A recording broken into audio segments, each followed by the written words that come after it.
Сәлем достар, сіздермен бүгін Clash KZ арнасы. Достар, көптен күткен конкурс болады қазір.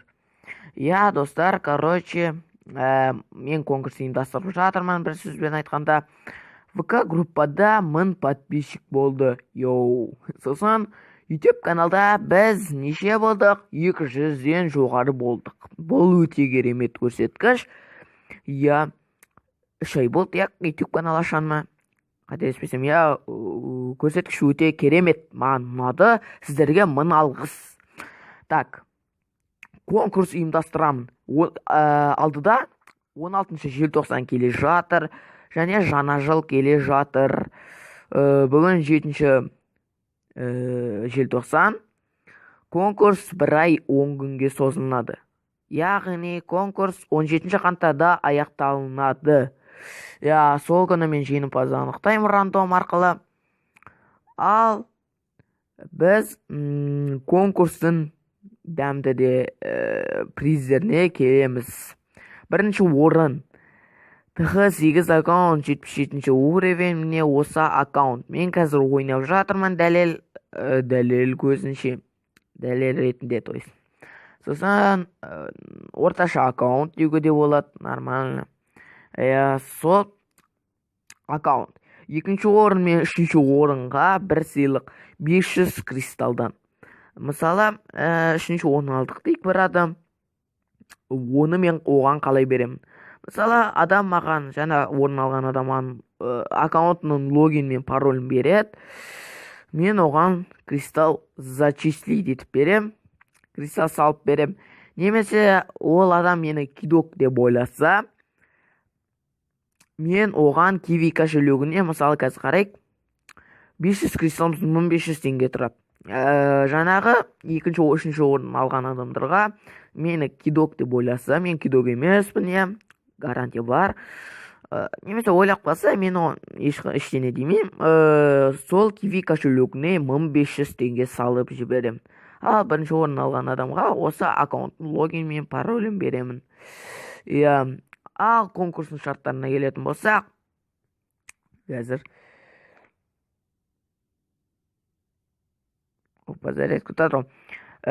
ВКонтакте группа бар, 1000 подписчик.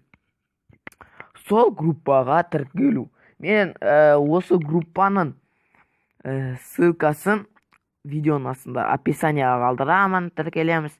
Осы группаға тіркелу, сосын, например, мен пост шығарамын, мысалға.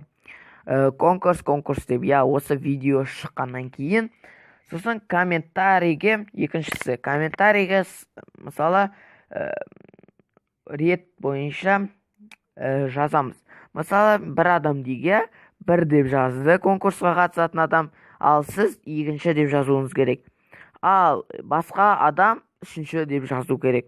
Содан кейін конкурс аяқталғаннан кейін 17 қаңтарда неше комментарий болды, соны қараймын. Одан кейін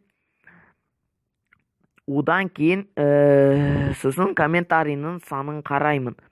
Содан кейін комментарий шыққаннан кейін, мысалы 100 деген, 100 комментарий шықты. Оны мен қалай табамын? Напоминать. Минимум 0 дейміз. 0-ден бастап, сосын максимум. Неше адам қатысты? Мысалы 100 комментарий дейік, 100 адам қатысты. Сосын 1 адам дейік. 3-ші орыннан бастаймын. Содан кейін сгенерировать деген сол 31-ші результат деп шығып тұр. Одан кейін мен ВКонтакте кірем жаңағы постқа. Сосын 31-ші комментарий жазған адамға личкасын шығып, жеңімпаз екенін айтамын. Ал 3-ші шарт YouTube каналға тіркелу обязательно. 4-шісі видеоға лайк басу. Осы 4-ақ шарт әрбір адамның жеңімпаз болуына шанс бар. Ешкім жеңіліп те жатпайды. Жеңіледі ғой енді. Бүкілінің шанстары бір деп айтқым келеді. Конкурсқа қатысыңыздар. Егер жеңіліп қалсаңыздар, еш өкінбеңіздер. Алдыда тағы да үлкен конкурстар болады. Конкурсқа қатысыңыздар, белсенді танытыңыздар, достарыңызға да айтыңыздар. Егер видео ұнаса, конкурс ұнаса, лайк басып репост жасаңыздар. Достарыңызға да айтыңыздар. 17 қаңтарды күтеміз, достар. Сіздермен бүгін болған Clasher.kz арнасы. Сау, сәлемет болыңыздар, достар.